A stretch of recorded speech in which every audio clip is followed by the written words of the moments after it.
So, good morning, how are we all? Okay, great. What I'd love you to do is high-five the person next to you. Just high-five the person next to you. Just go for it. That's a nice high-five. Get your energy up. Okay, that's great. Now that I've got you to do that, what I'd love you to do is I want you to turn to the person next to you and I'd like you to give them a compliment about something you've always admired about them. Go for it.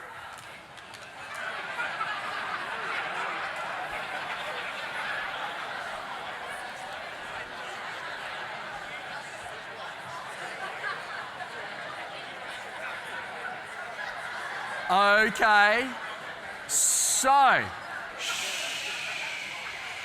now that we've got that done, can I just get everyone just to smile for a moment and then quickly look around everyone else on your table and see that they're also smiling as well. Just get you to go and do that.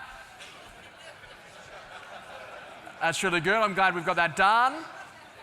Where I'm from in Double Bay, we can't smile because of all the work that's been done, but the basic idea, let's get into today. So, a lot of conversations.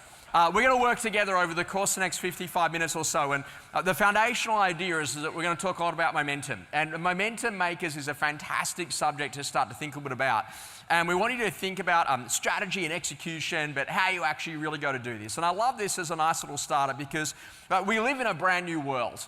And when we say a brand new world, like ultimately there are so many different things that are happening all the time, and that level of calm that we all remember just will never ever exist again. And the foundational idea is that when you think about that we live in a brand new world, nothing ever surprises me. So now from that point of view, every single time that something happens, my natural reaction is, of course. So when you start to think about it, someone in your team leaves you, of course. Someone in your team leaves you for your partner, of course. Like you just start to think very naturally that nothing can surprise you anymore. And it's a really good way to go to develop what we go to call the resilience skill of what great estate agency is always about. When you think about that brave new world, it also means that wherever there is volatility, there is a ton of opportunity. And there's a great old quote where they go to say by John Kabat-Zinn that you can't stop the waves, but you can learn to surf. And I love that as a quote because what it gets you to think about is that if you were going to go surfing, you would read about the conditions of the day. Many of you will look at the weather app, and every morning that will then determine what you'll wear, how you'll dress, whether or not you'll take a jacket, because of what the conditions of the day are. But yet when it comes to a estate agency, I'm amazed about the number of people that never look at the conditions of the day to then learn how to go to adapt to make sure their business actually performs at its best. Now, why this is an important foundational idea is that uncertainty is the only thing to be certain of. And when you think about that, you embrace uncertainty in a really powerful way because you expect that that's actually what's going to happen. And the interesting foundational idea is to think about that your number one job is to be able to predict the future and to be able to see what's actually coming and to know the difference between what's a fad, what's a trend, and what is actually long-term. And so in a world that continues to change, what is the one thing that remains timeless? And in all the markets that I work in Australia, New Zealand, the UAE, and also too here in the UK, the number one thing that is absolutely universal is about depth of relationship. Because every single time a market turns, or things aren't moving the way that you want them to go, the number one way that you get through that, regardless of the tech, will always be the depth of relationship. So the skill set is to think very differently, that ultimately it's really about making sure that you have this desire to really get clear about who you want to actually become. And one of my favorite quotes is by Max Dupree about who do you intend to be. And what I want you to think about at a leadership level is that none of you came here to play it small. We've got one chance at life. We might as well dream big because big dreams and little dreams take the same amount of effort. And the basic foundational idea is that ultimately getting really clear about what you actually want in your life is going to be the most important skill. Staying super fresh, super energetic about the person that you are becoming rather than actually getting to a position that you feel that you've arrived. You're a constant work in progress. And when you think a little about that, it's an interesting foundational idea because what it gets you to consider is that ultimately we need to make sure that we're playing at our absolute best. And so when you think about playing at your best, what will you actually be known for? Will you be known for one of the greatest ever estate agents? Will you be known as the person who drove significant market share? Will you be known as the person who really helped other people to grow? Will you be known as the person who just did incredible transactions and made everyone feel really important? And this is a really important conversation, the whole idea of the eulogy values. Will you be known as being a really great person? or the resume values about what you wrote in terms of income. And the eulogy values are the ones that really matter the most. Were you kind? Were you caring? Were you considerate? Were you in a position that you were strategic? Now, why this is an important part of what it is that we actually do is that when you get really clear about what you actually want to be known for, then you can then be in a position that you start to get really clear about the things that you actually go to do. And what I want you to think about is a really simple question about what does it take for sustainable, long-term success. And whenever I go to work with people, one of the foundational questions that I ask them is the way that you're working right now sustainable for the course of the next 20 years? And if the answer to that is no, do you know that you're in a peak period, or are you in a position that you're actually open to change? And what we've worked out is that when you actually start to have a quick look about how people actually go to a high level of success, what they need to do is that they need to get very, very clear about what they go to do to maintain and to build incredible levels of energy. And why this is the important foundational idea is that in life you can be high on energy. And the opposite of that is that you can actually be what we're going to call low on energy. And if you think about that, you know when you're high on energy, you feel good, you're energetic, you're driven. When you're low on energy, you're a bit more reserved, you're a bit more inward, you're not really necessarily connecting, but you're in a position that you can be quite chilled. You can also be in a position in life that you can be positive, and you can also be in a position in life that you can be negative. Now, hands up, is there anyone here in the room that's married to someone who's negative? No, don't do that. Do not do that. But the basic foundational idea is that you know straight away. So this is an interesting conversation, because if you are high and you are positive, what are you? Now, recently at an event in New Zealand, someone said, well, if you're high and positive, you're having a good time. I'm like, well, no, that's actually not the answer.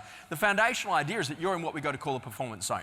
You are resilient to setbacks. You are resilient to the things that come at you because you've got a good level of energy, but you're positive. When the sale falls over, you think, well, what do I do to get a deal agreed?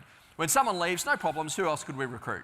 When you're in a position that something doesn't go your way, you learn how to use creativity in really powerful ways to think about what could we do, or what's the lesson or the blessing in what's actually just happened to me. Now, sometimes in life, what we do is that we're in a position that we are positive, but we're lower on energy. And this is the great conversation around what we go to call the recovery zone. Going for a walk outside, getting a little bit of sunshine at the moment, being in a position you go and have a sauna, maybe you do something where you get just to chill out, you read a book, you take some time out from the game, you ultimately know what it is that you do. But ultimately what I find is that people are high on energy, but they're actually negative. And you get these people and they're what we go to call the survival zone. They're rocking backwards and forwards. They're not actually in a position that they're actually thinking about solutions. What they're actually doing is that they're moaning and groaning about a set of conditions that literally have happened to them. And it's all about me as opposed to what I could do for others. And you're not looking at solutions. You're not using creativity. You're just like, well, this is my lot in life and you don't understand what it's like to be with. And so all of a sudden you're uncoachable, you're not flexible, you're not movable as part of the conversation. And sometimes in life, we actually find ourselves in the burnt out zone. Now, the interesting foundational idea, you could be in the performance zone yesterday, and then overnight you find out, and not something that sort of an amazing thing has happened, but unfortunately, a great loved one has passed away. And even though yesterday you were in the performance zone, as soon as that news hits you, you are going to be in what we actually fundamentally go to call your burnt out zone. And appropriately so. And the interesting conversation is it's not that you won't be in every single one of these zones. It's what are you going to specifically do to A, recognize that you're in that zone, and then B, to think about specific behaviors of what you need to go to shift that level of performance. Now, the interesting foundational idea, and this is kind of an interesting part around what it is that we do, that if you go to think about the performance zone, it's really about planning. Now, I'm going to ask you a very simple question. How many weeks are there in a year? Okay, that's not a hard question. We'll go with the answer on 3. How many weeks are there in a year? On the 1, 2, 3? It's not 52, that is incorrect. There's only 44. And the reason why there's only 44 is that I gear my business for only 44 weeks of successful trade. And what that allows for is 8 weeks of what? Holidays, general elections, weird stuff going on, stuff I actually can't control, but I'm going to still write my annual target, but I'm just going to go and do it in 44 weeks. And the benefit of doing that is it allows rest time and renewal time. And so the way that I go to plan is going to be a really critical component around what I actually do inside of my business. Now, outside of that, I then got to think about that if I'm going to get into my recovery zone, how do I do that by very specific choice? And this is what we go to call the power of routine. So ultimately, I learned something recently that if you go to bed early, you wake up early. Like who knew? It's a fantastic idea. But the basic foundational idea is that literally your routines set you free. You are your behaviors. And why this is a really important foundational idea is that when it actually comes to coaching people that are in this position, that they're in their recovery zone, they actually have very specific routines to know what they need to do, so then they can oscillate between their performance zone and their recovery zone by being very deliberate around what it is that they do. Now, believe it or not, during the course of my presentation with you this morning, I've already dropped into the recovery zone at least once. When I asked you to turn to the people and actually have a conversation with them and do the high five, I was all of a sudden going back into recovery zone. For a minute or so there, I did some deep breathing. I quickly looked around the room. I assessed what was actually going on, and then I got ready to hit it out back up into the performance zone. So in microseconds, you can actually go into recovery, and then you can move yourself back up into performance.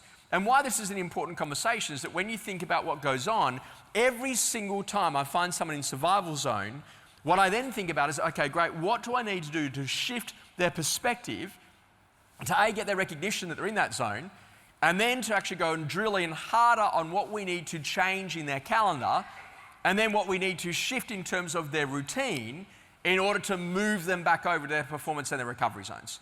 And then ultimately what ends up happening in life is we move ourselves into this position of going into the burnt out zone. And it's not that we're not going to be there, but there are some very clear ways to get there. And that's really about the quality of gratitude.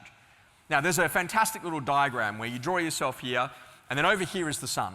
And you actually got to see that, and you can see that setting. And so what you want to do is you run as fast as you can to try to touch the sun. And it doesn't matter how far you go, this distance between where you and the sun are still feels consistent, even though you've done all of that extra energy. Now, the interesting conversation is that from where you are now to what you see on the horizon will always be anxiety. That's always going to happen. But let's use it as healthy anxiety. The only way to realize where you are is to stop where you are and to look back from where you came, and to look back from where you started, and go back to your 10-year-old self and what vision your 10-year-old self actually had for your life. And what you realize, most of the things that you ever dreamed of, you currently have right now, but you've absolutely taken them for granted. And so the foundational concept around what you've actually got to do is that when you're in a position that you're in the burnt out zone, you've got to have some form of gratitude. And the interesting part is that beyond that gratitude, you're then starting to think, okay, what can I go to do to make sure that I go to reframe what success looks like? And I go and establish some sort of form of hope as a part of what's going on inside of my life. And beyond hope, but then I start thinking, okay, great, what could I do? What's the type of person I could become?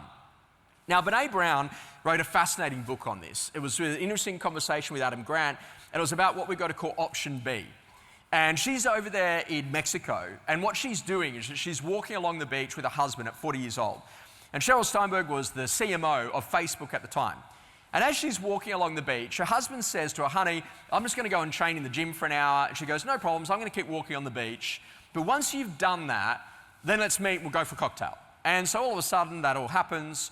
She goes about an hour and 15 minutes later. She goes to go and get the cocktail, and he's not there. She goes back to the hotel room. He's also not there. So she starts to worry about what's actually happened to him. And when they go to the gym, they find that he's actually fallen off the back of the treadmill.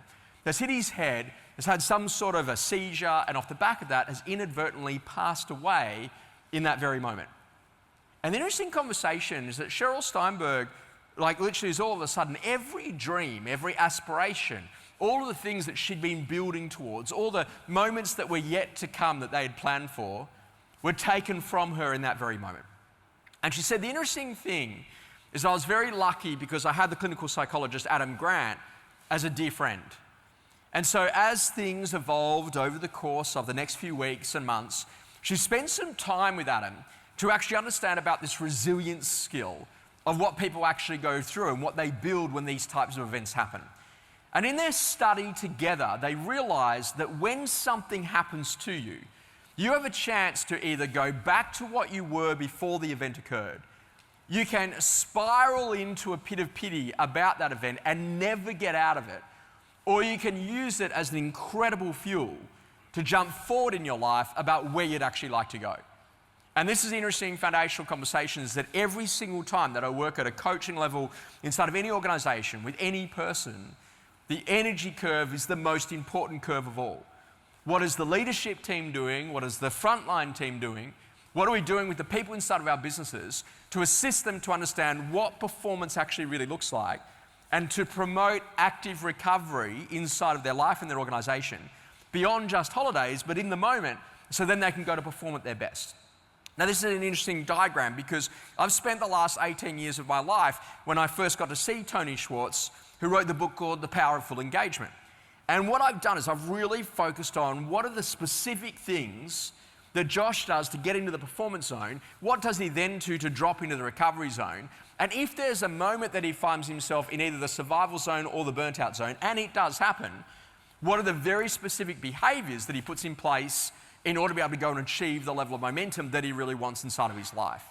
Now, this is an important foundational idea because what we're getting you to think about is that performance is everything inside of an organisation. And our skill set here is to move beyond that belief because the basic foundational idea is that risk comes from not knowing what you're doing. So the only reason why there's risky areas inside of your business is you don't yet know how to make sure that you can go to perform at your absolute best. You're not yet in a position that you've built a formulaic approach of what you actually do to go and make it happen. Now, why I get you to think about this is that discipline is cheaper than regret. And I never ever want to live my life where I regret that I didn't do the things that I wanted to do. Wayne Gretzky had a phenomenal quote, "You miss 100% of the shots that you don't take." And I just thought about that I always wanted to take the shots. I just have a go, mate. Get out there. Ask the question. If you don't ask, you don't get. And why that's the important foundational idea is that you cannot let the outer doubter define the inner winner. Every single successful person that you see will tell you about how someone in their life, at some point in their life, told them that they would never make it. Whether or not it was your year 8 maths teacher, or whether or not it was your English teacher, or whether it was a parent figure, there was someone in your life who told you that you wouldn't make it, and that's when you made the decision to get seriously good around what it is that you do. Now, why that's the important foundational idea is that you talk to you more than anyone else. Hands up in the room if you have a voice in your head. Hands up if you've got a voice in your head. Okay, great. Now let's go a slightly different one. Hands up if you've got a couple of voices in your head. Yeah, okay, great. And it's a great place where to hang out. And when you think about you talking to you more than anyone else, you create your own level of panic and you create your own level of anxiety and you create your own set of issues. When COVID happened, my Ferrari engine for a brain with bicycle brakes went into overdrive. Real estate agents, they won't need coaching. If they don't need coaching, I don't have a business. If I don't have a business, I'm going to go broke. If I go broke, then all of a sudden I'm going to do a robbery. If I do a robbery, the only place that's open is the bakery. I don't know why I'm going to rob a bakery, but I am. All of a sudden I left my watch on. All of a sudden now they're going to know near-field communication. I was the one who committed the robbery. Now I'm going to jail. If I go to jail, can I take my laptop? If I go to the jail and I take my laptop, do they have a charger? And if I run out of, and if I actually do have a charger and then I write a book, is that proceeds of crime? That's where my brain went in the first minute and a half of COVID actually happening. So one's ability to overthink a situation, one's ability to overthink our competitors, to overthink about what it is that we can actually do as an organisation is absolutely madness. But instead what you want to do is you want to take that Ferrari engine of a brain and you want to channel its focus on the things that really actually fundamentally matter. Now, why this is an important conversation, what I want you to do is I want you to know your next level and how you go to bridge that gap. So I'm going to get you to turn to the person next to you. I want you to ask them a very simple question. What's your next level and how do you bridge that gap? Go for it.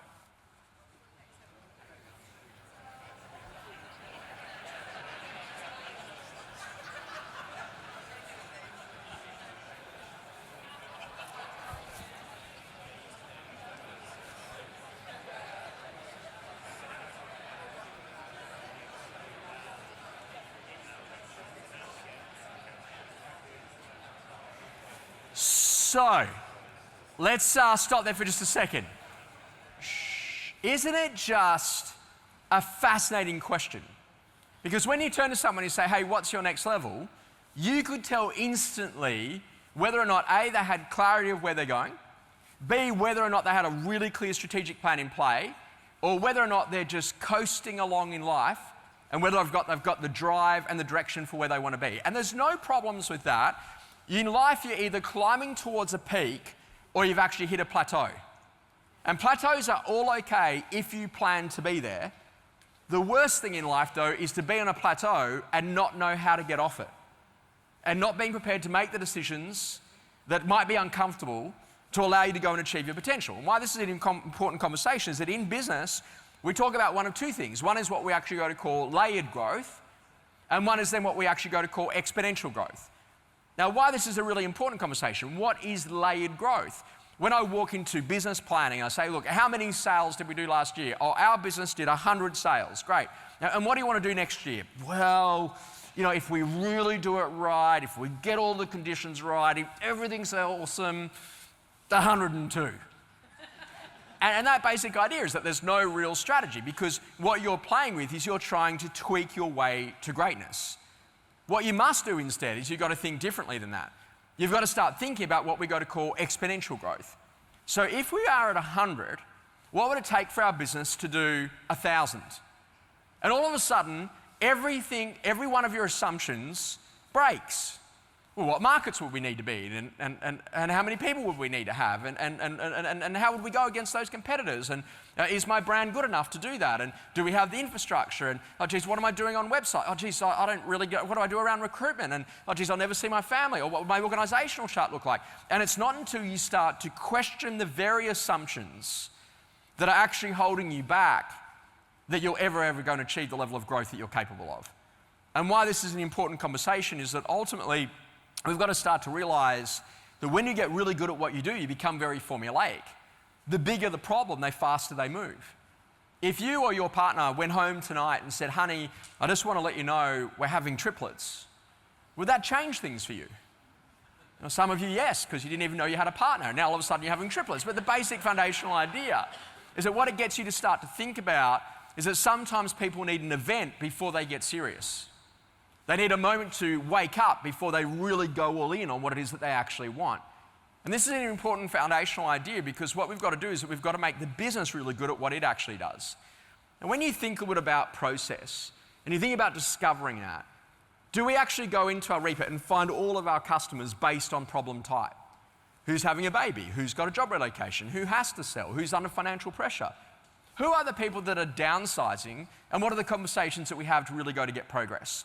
And there's an old school saying that people will sell when they're ready to sell, but it's your sales process that gets them ready.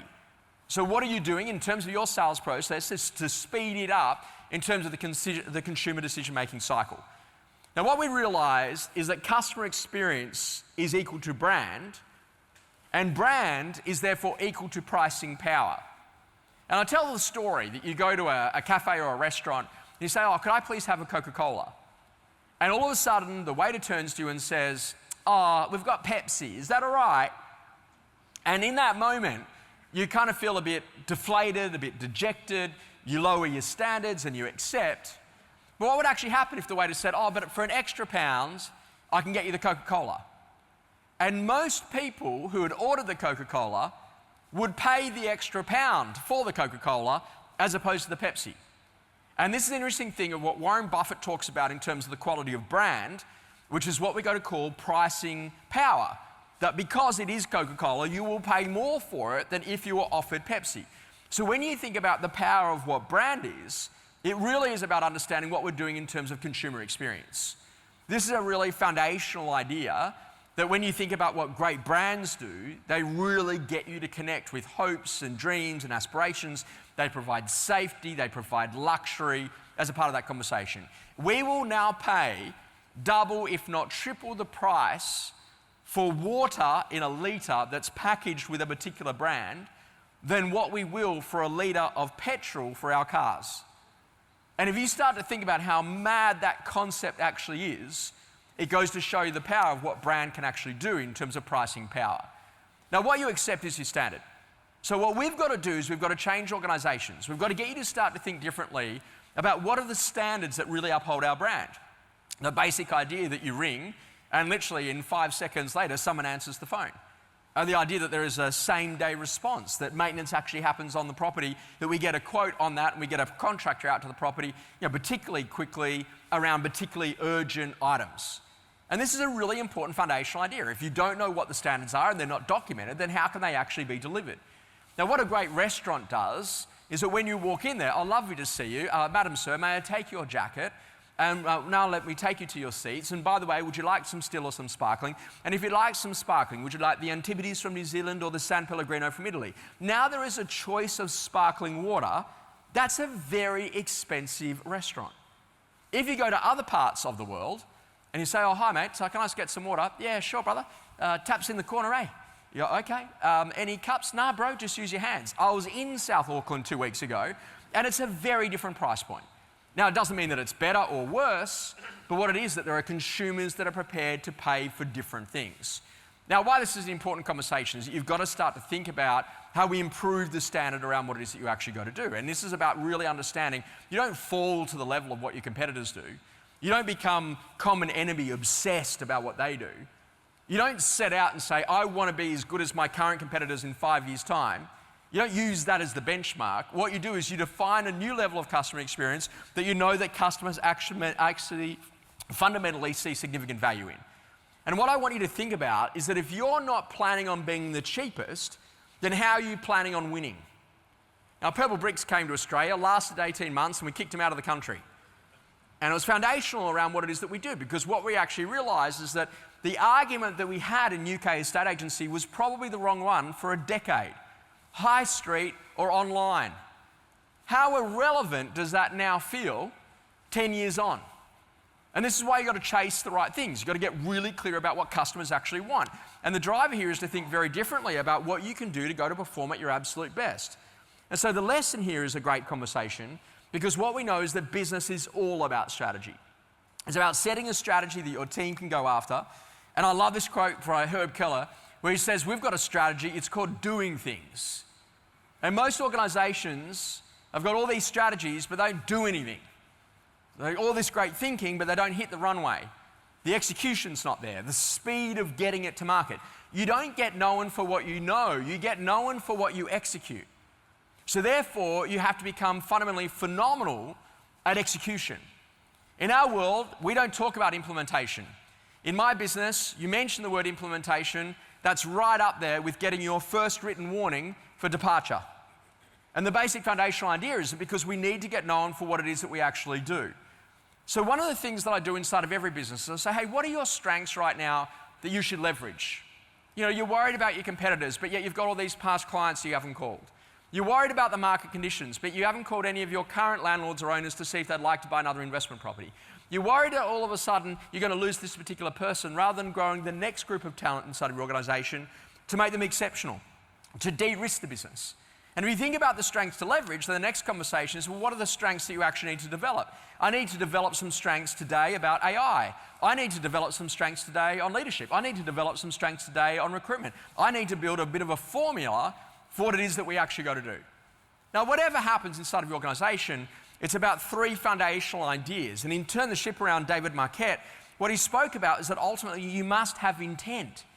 Intent's really important. Where do we intend to go? That intent then leads to organizational clarity.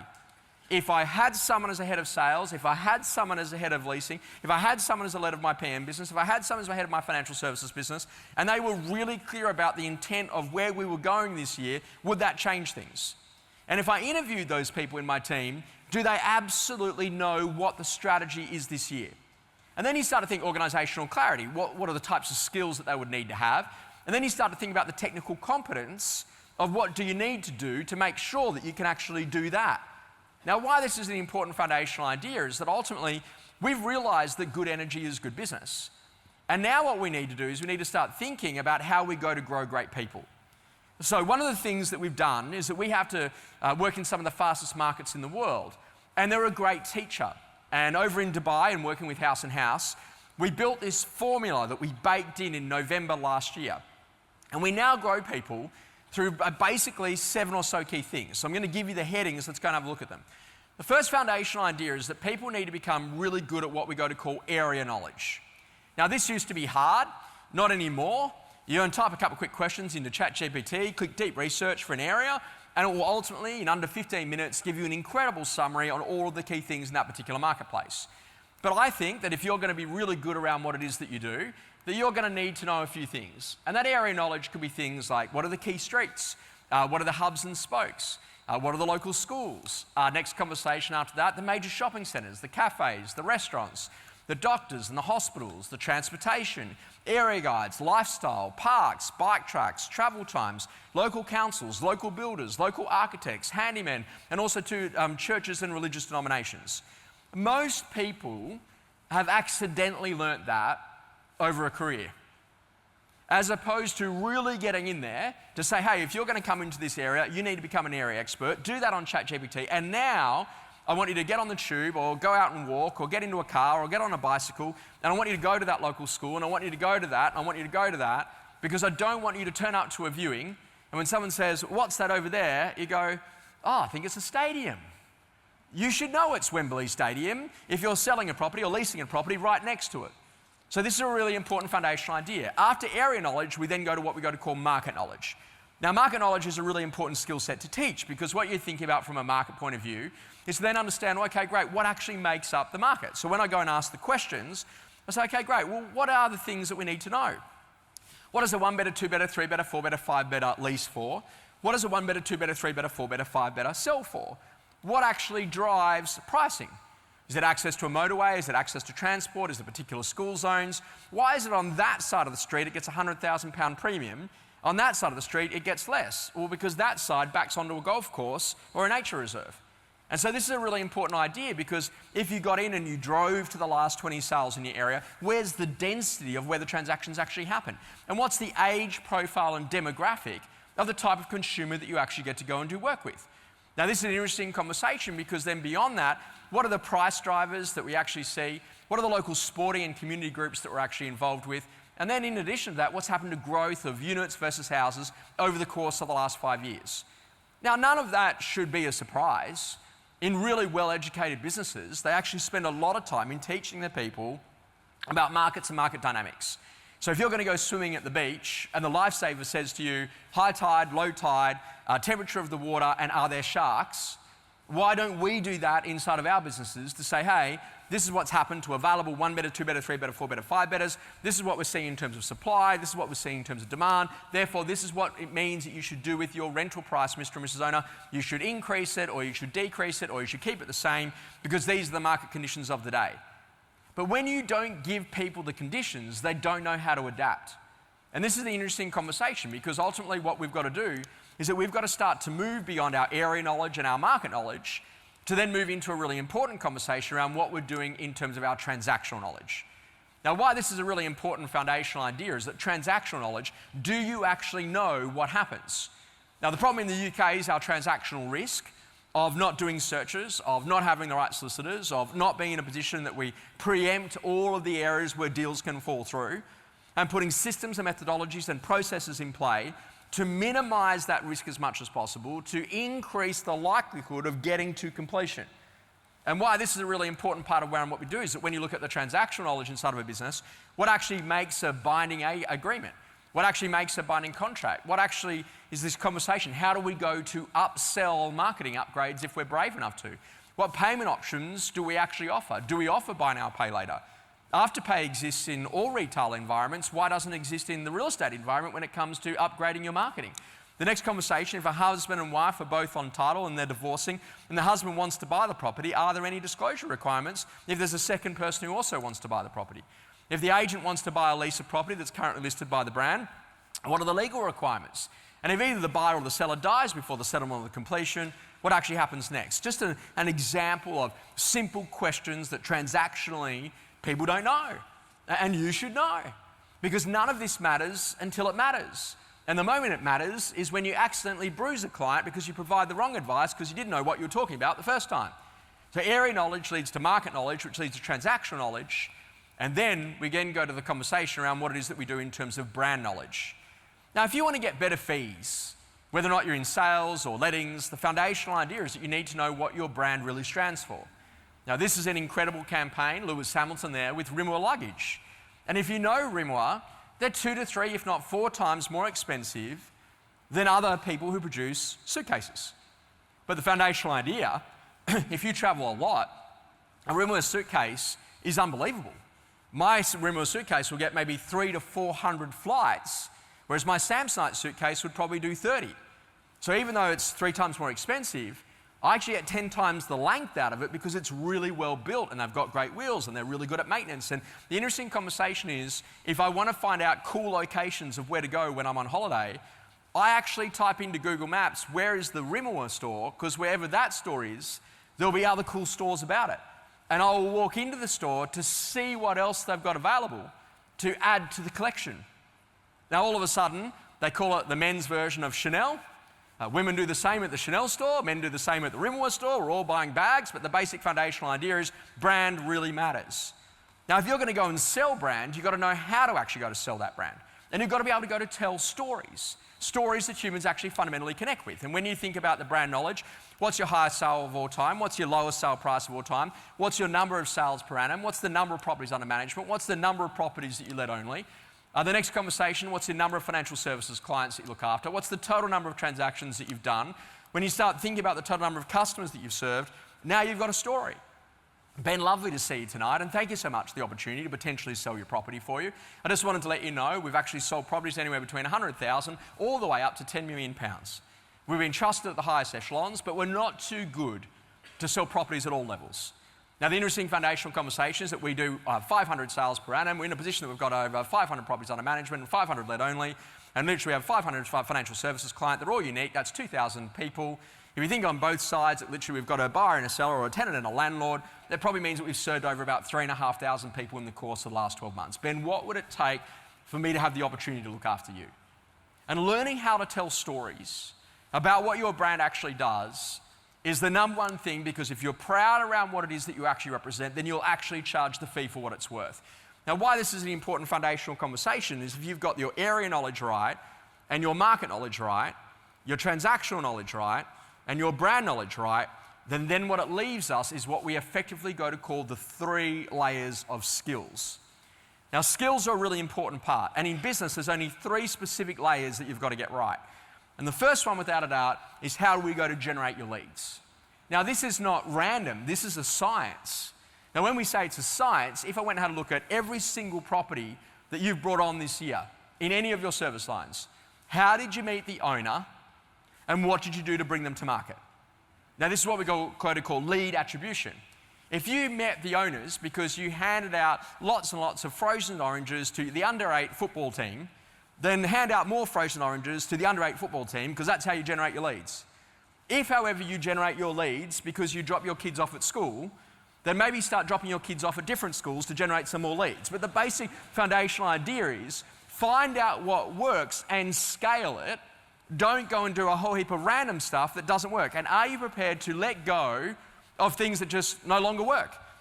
And sometimes we get people in a position, we tout for business. I'm like, what are you talking about? The basic foundational idea is that use triggers, what's been listed, what's been sold, what's been leased, who would need to know about that already sits inside of our existing customer base. Area knowledge, market knowledge, transactional knowledge, brand knowledge, the skill layer now about how we go to generate the lead. And then what's the next thing that we actually do is that then we have to go and win. Now, this is a really important foundational idea. When you're sitting in front of someone, or you're doing it via email, or you're doing it via Zoom, or whatever it is that you actually go to do, what are the things that you actually do to put yourself into that winning position? Now, when we go and build this, we build out these STM charts.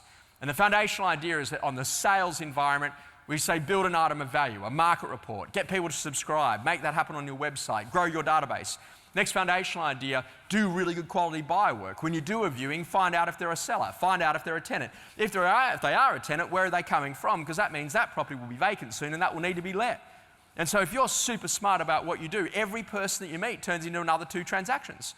And the basic foundational part is that beyond buyer work, how do you go to build momentum in an area?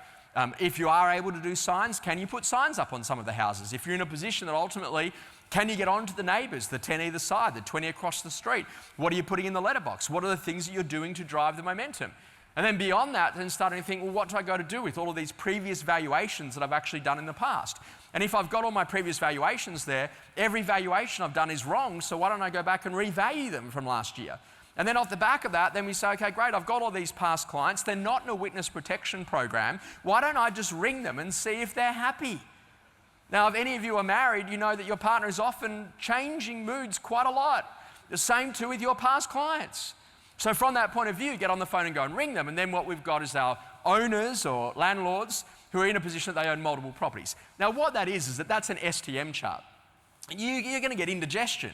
It's like this whole conversation of going to a buffet. It's an invitation, it's not a requirement. So choose what you want to be really good at. You might look at that and say, Josh, all I want to do is that I want our sales team to be really good at buyer work. I want to build a great item of value with Ben. I want to make sure that then we're really good at what we do with past clients and vals, and I'll leave the rest to someone else. Well, no problems. But if you're now in a position that you want to actually go to grow your lettings business, okay, great. Well, personal network, who are the people that we know that own investment properties? And the interesting conversation, if your best friend owns an investment property and your business does not look after them, I have to question why they're actually your best friend. And if they say, oh, look, I wouldn't want to get business and friendship confused, too late, it already is. Because the foundational idea, the only reason that they don't use you is because they don't actually think you're good at what you do. One of my best friends is a barrister. And if ever I was in a legal position, I would go to him because he's one of the best at it. The friendship doesn't get in the way if you've got skill. So therefore, what you've got to start thinking about, personal network. How about all of our existing landlords? How many landlords or owners do you have? How many would like to buy another property? How many have another inside of their portfolio? And here's the challenging question. How many of them already live in the marketplace that you serve, but you've never been out there to go and see them about their principal place of residence? And if you don't get that right, like it's fundamentally amazing. How many people have inquired on fee but went to a competitor? How many people are in a position, how many of your tenants or residents are actually in a position that they own something as well, but they're leasing for a different reason? Off the back of that, okay, great. How many of your suppliers own an investment property? How many of the people that you get to work with in terms of developers in your local area? How many of your sales team are actually meeting people that are actually could be in a position that they might be buying a property for investment? And then off the back of that, how much social proof do you have in your marketplace at being really good at what you do inside of that conversation? And then ultimately, when are you going to buy out one of your competitors? Now, again, it is a buffet, and I don't want you to have all of those. You might say, you know what, the easiest way for us to make money is existing landlords, and you know what, we're really going to go deep on what we might go to call social proof this year. But what I'm giving you is I'm giving you the power of a menu. And the reason why you love going to a restaurant is they give you a menu. Imagine if you went home tonight and your partner said, honey, lovely to see you. Here's a menu for tonight's dinner. How many of you would be amazed at that level of customer experience? And how many of you would be highly skeptical as to why all of a sudden that's turned up? Now, the foundational idea is that that's what business leadership is about unlocking doors for people, about giving you sunshine in a dark room, giving you options of things that you could do that if you went all in with discipline and very clear choice would allow your business to be incredibly successful. How you win matters. Now, if you think about it, what a paramedic or an ambulance driver does when they turn up to the crash scene, they have incredible situational awareness. The car's flipped over. All of a sudden, you will actually see that there's a power pole down, there's a live electrical wire, there's petrol leaking out in the back. And what do? They run over, and as they get there, they say, hey, look, just before I began, would you like to see I'm ranked in the top 100 UK estate agents? Did you want to see the awards that we got last week? Or what about Testimonial Tuesday? I'm really good with knees. And what we've done is we've forgotten that what we sell is not what they buy. We think that we're selling our services to help them to manage a property or to sell a property or to make those things happen. But what they're actually buying is they're buying skill and expertise. And sometimes beyond that, they're buying someone to guide them through a very difficult situation inside of their life. The easiest way to win is when you sit in front of someone, Vicky, lovely to see you today. How can I help? And to sit there and to listen and to absorb and to connect with what's actually going on and to take the pressure and the stress out of her world and to show her a pathway forward that feels easy and simple so that she feels confident to act. And the most advanced brands think about what does this customer need to see, feel, or experience to have the confidence to do it now. Now, beyond how you actually win, the next foundational conversation after that is that then what do I do to sell? Or how do I let it? Or how do I service? Or how do I go to manage this particular client? But that's actually now the delivery. And believe it or not, the customer has bought what they think you're going to do, but they actually don't know what you're going to do. Now, the interesting conversation is you don't have to do what others do. You can do whatever you'd like to do to actually serve a better quality customer experience. And last time I checked, if you serve one customer really well, then they bring you your next customer. So that's the model. area knowledge, market knowledge, transactional knowledge, brand knowledge, how we generate our leads, how we win our listings, and then the next conversation, then what we actually do to sell, service, or manage. And if you start to think about that inside of your organization, you've got a lot of room for growth. And what we've learned very, very quickly is that you do get known for what you execute. And I start to think about this inside of the estate agency business, about where the biggest opportunities are, the biggest underplayed or undervalued data or data sets inside of the business. Past clients, where do they live? Where do they come from? Where do they go? Next conversation after that. Landlords and archive landlords, where do they live? Do they want to buy another one? It's called increase the LTV, the lifetime value of a customer. Would you like fries with that made Macca's $1 billion? Would you like another property in your portfolio? Could make you another $1 million. Like that whole conversation, whatever it is, whether it's US dollars or pounds, foundationally you've got to get good at the basics. Now why we kind of like that is that our conversation here is to think very differently. And I got to see the great Gilbert Onaka speak, who's a great rugby legend in New Zealand. He says, you know what, there are two ways to do things. The right way and again. So you make the decision. You either do it the right way, or you're going to have to keep on doing it again and again and again and again because you're not doing it the right way yet. And this is the interesting thing, that the most costly thing in business today is rework, because when we attempted to do it the first time, we didn't do it right the first time, and then we're continuing to have to rework it because we didn't set the strategy, we didn't get the execution right, and we didn't train our people around it. Ben Rennie, a great friend of mine, interesting conversation, he said to me, Josh, progress is about more than just getting better, it's about bouncing back. Success is measured not only by the peaks that you reach, but also too by the valleys that you conquer. Life is not supposed to be on the up and up all the time. Like, this is the interesting conversation. Adversity does not discriminate. You will face adversity. You will face difficult challenges. Things that you did not expect will turn up. But the distance between the event and what you go to do next is your choice to choose. And this is an interesting conversation. I love this by Ayn Rand. The question isn't who's going to let me, the question who's going to stop me. And far too many people in business today are waiting for permission to become one of the greats, rather than just setting out to become one of the greats, not by ego, but by making the decision to have a truly strategic approach of how they really build momentum on the inside of the business. The future belongs to those who create it. And that's a really important foundational idea, because you create the future that you really want the most. And what I know is that literally more than ever before, that you must have a crystal clear vision. You need to feel fresh and energetic about where you're going and what you're going to be doing next. And it's a really important foundational idea to get that stuff right. Our conversation is a simple one. If you want to be good in business, make a decision to become seriously good in business. And if you think about what Johnny Ive does, he's in a position now where he's left Apple, and you might have seen recently that ChatGPT have paid just close to $10 billion US dollars, and they're going to be launching a set of devices next year. And it could be the potential end of Apple in its current era, because they've stolen the design. And customer experience and design fundamentally matters. And I love this, Adam Grant, he says, what you've got to do is you've got to get better at getting better. And I love this question, what are you actually doing to get better? Con Stathopoulos, who we get to do the podcast with, is phenomenal around wanting to build the energy and build the momentum and wanting to create organizations of the future. And I love this. There's the who luck, the type of luck that comes with a chance meeting with a person who can change your life. You don't come to a conference to see the platform speakers. You come to the conference to do the mixer, to meet with other people, to have some conversations, to bump into someone who has a conversation with you that changes the way you think about something, which changes how your life actually turns out. And that's a really important foundational idea to get right. Who luck really matters.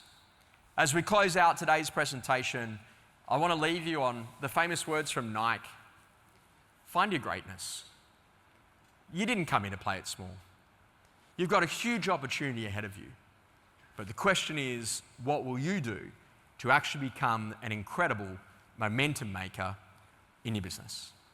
Thanks so much. See ya.